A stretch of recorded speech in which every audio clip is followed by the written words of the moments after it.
glad you're here. There's no hurry tonight. Nothing you need to follow. Nothing you need to remember in the morning. If you drift off somewhere in the middle of this, that's all right. That might even be the point. So get comfortable. Wherever you are, let yourself sink into it a little more than you are now. Let your shoulders come down from where they've been sitting all day. Let your jaw soften. Let the breath go a little slower, a little lower, without you having to make it. And let the day you've had begin to settle. The way silt settles in water when you finally stop stirring it. You don't have to push the day away. You don't have to tidy it. You just stop stirring and let it find the bottom on its own. Tonight I want to tell you about a thought. A strange one. An old one. Nietzsche thought it was the heaviest thought a person could carry. The heaviest weight, he called it. And the first time you really feel it, it can press down on you, it's true. But I don't think it has to stay heavy. I think if we turn it over slowly enough, together, in the dark, it might do something stranger than that. It might get lighter and lighter in your hands until by the end it feels like almost nothing at all, like the lightest thing in the world. So let's turn it over slowly. We have all the time there is.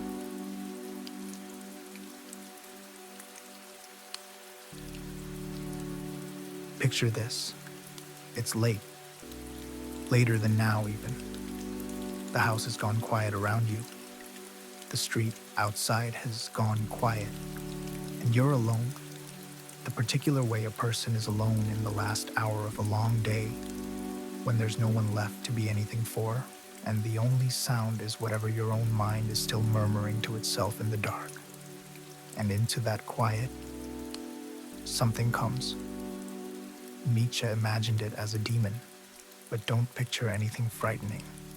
Picture, if anything, something almost gentle, something patient, something that has been waiting a very, very long time, waiting for exactly this hour when you're soft and tired and finally still, to tell you one single thing. It comes to you in your loneliest loneliness.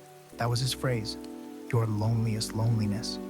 And it leans in close and it says, this life, as you now live it and have lived it, you will have to live once more, and innumerable times more. And there will be nothing new in it, ever.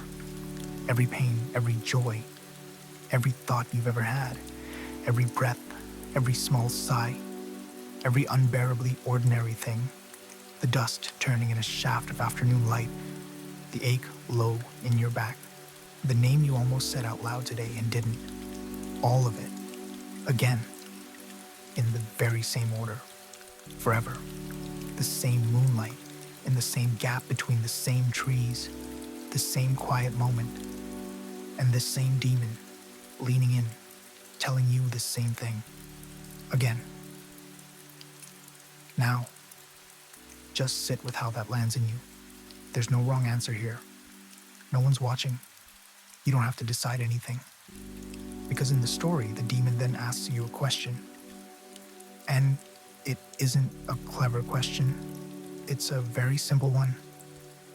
Would you curse it? Would you fall to the ground and gnash your teeth at the thing that spoke this way to you? The thought of all of it, all over again, with none of it spared? Or is there a chance that some part of you would say something else?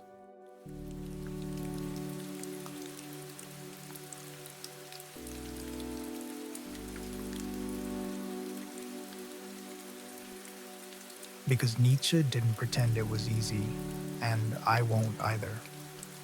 When most of us first imagine living our whole life again, exactly, the mind doesn't go to the good parts. It goes straight to the things we'd undo. The afternoon that went wrong. The word said in anger that we'd give almost anything to take back.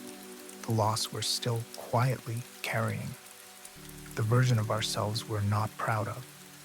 And the thought says, those two, again, unchanged, as many times as there are stars.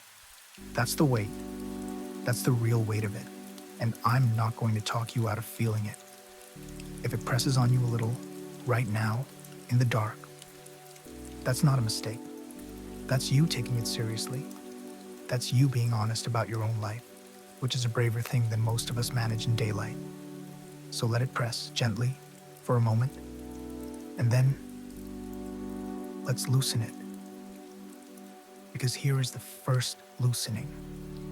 Notice what the thought is quietly assuming. It assumes there is something in your life you would cut out if only you could. Some thread you'd pull to make the whole cloth cleaner. But have you ever tried to pull a single thread from something woven tightly? You don't get a cleaner cloth. You get the whole thing unraveling in your hands. Your life is woven like that. The loss taught you the tenderness. The mistake is the reason you're gentle now, where you used to be hard. The wrong turn is the only road that led to the people you can't now imagine living without. You cannot keep the gold thread and pull out the dark one. They were spun together. They were always spun together. So the demon isn't really offering you a choice between a good life and a better one. It's asking whether you can love the one whole thing you actually have, threads and all.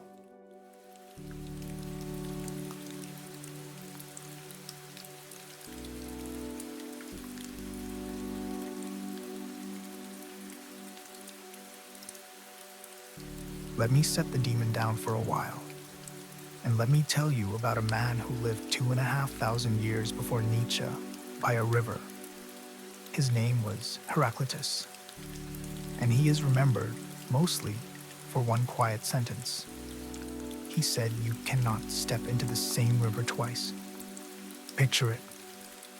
You stand at the edge of a river, and you put your foot in, and the water moves around your ankle, cool, and then it's gone, already downstream, already somewhere else. And the next water comes, and that's gone too. The river you stepped into a moment ago doesn't exist anymore. And yet, you'd still point at it and call it the river. It has a name. It has banks. It stays somehow, while every single drop of it is leaving. That's you lying here. Every cell, every thought, the breath going in and out, all of it moving, leaving, being replaced. And yet, here you are, with a name, with a shape, staying, while all of you flows. Heraclitus loved this. He didn't find it frightening. He thought the flowing was the most beautiful thing about being alive, that nothing holds still, and that this is not a tragedy. It's the whole show. And here's why I bring him to the riverbank tonight, next to Nietzsche's demon. Because the river returns. The water that left you flows to the sea and rises and falls again as rain and runs back down to the river, and one day it comes around to your ankle again. Everything that goes comes around. The Greeks felt this in their bones. That time isn't only an arrow flying away from you forever. It's also a ring, a wheel, a great turning. And if it's a ring, if it all comes round, then maybe the demon isn't a threat at all. Maybe the demon is just describing the shape of things, the shape that was always going to hold you, whether you cursed it or blessed it. So the only real question left is which one you'd rather do.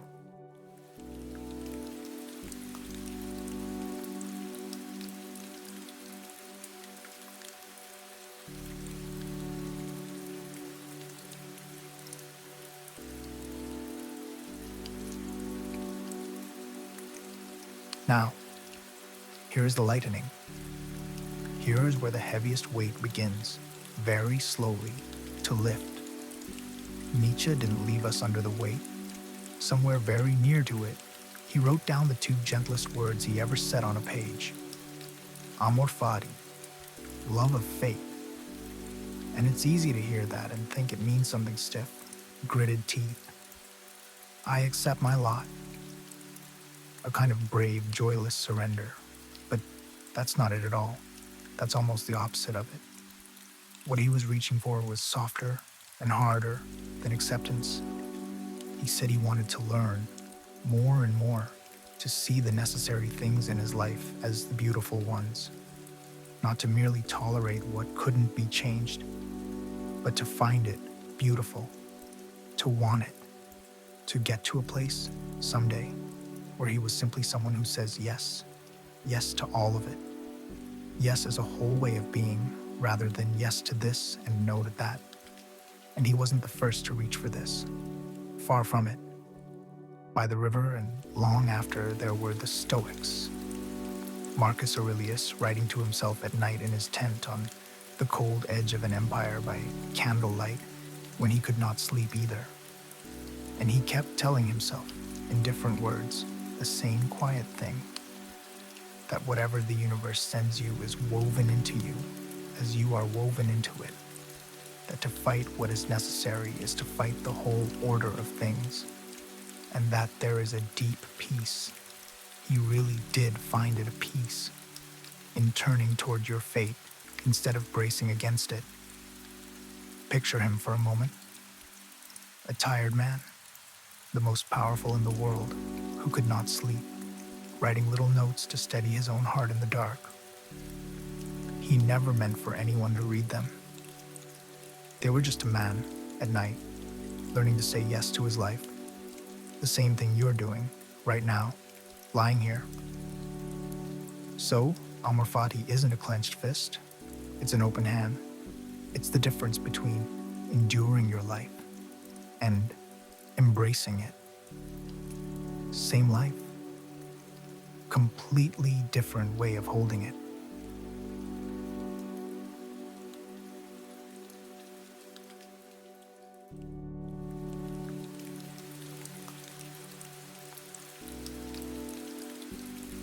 So let's try it, gently, here in the dark, where no one is asking you to perform a good answer. Don't think about your whole life. That's far too much for one night, and you're too tired, and you don't need to. Just think back across today, the one day, the one that's now behind you, finished, settling to the bottom like silt. Somewhere in it, was there a moment, even a small one, even just one, the first warmth of a drink in your hands this morning, a message from someone that moved the corner of your mouth before you decided to smile, a few seconds when the light did something on a wall or a song came on, and you weren't waiting for anything, you weren't bracing for anything, you were just briefly here, inside your own life, present in it. Find it. You don't have to say it out loud. You don't have to do anything with it. Just hold it the way you'd hold something warm. Because Nietzsche's wager, his quiet, enormous wager, was that one moment like that could be enough. Just one. That a single moment of pure yes could reach backward and forward through your whole life and bless the entire thing. Because you can't keep that one moment and discard the rest. We said it by the river. The day is one piece. The life is one piece. To want the gold thread back, you have to want the whole cloth back. And so that one warm moment, held here, in the dark, quietly says yes to all of it. And maybe that's the strange mercy hiding inside the heaviest thought a person can think. It never asks you to fix your life. It only asks you to claim it, to stop standing just slightly outside of it, auditing it, grading it, waiting for it to finally qualify as the good one. To step in, to stop waiting for the real life to start and notice that it already has, that it's been happening this whole time, that it's happening now, in this room, in this breath.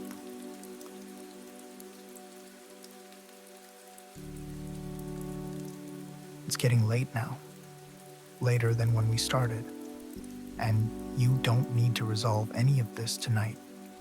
The thought will still be here. It's been waiting 140 years, patient as the demon, and it isn't going anywhere. It will keep until morning. It will keep forever. So let it become a soft thing now. Not a test you passed or failed, not homework, just an invitation left quietly on the table beside you for whenever you want to pick it up again. That this life, this exact one, the one breathing slowly in the dark right now, threads and all, is a life you could say yes to. Maybe not perfectly, maybe not yet, but a little more tonight than yesterday. And that's the whole of it. That's all Amor Fati ever was. A little more yes, a little more often. Let the day settle the rest of the way down now.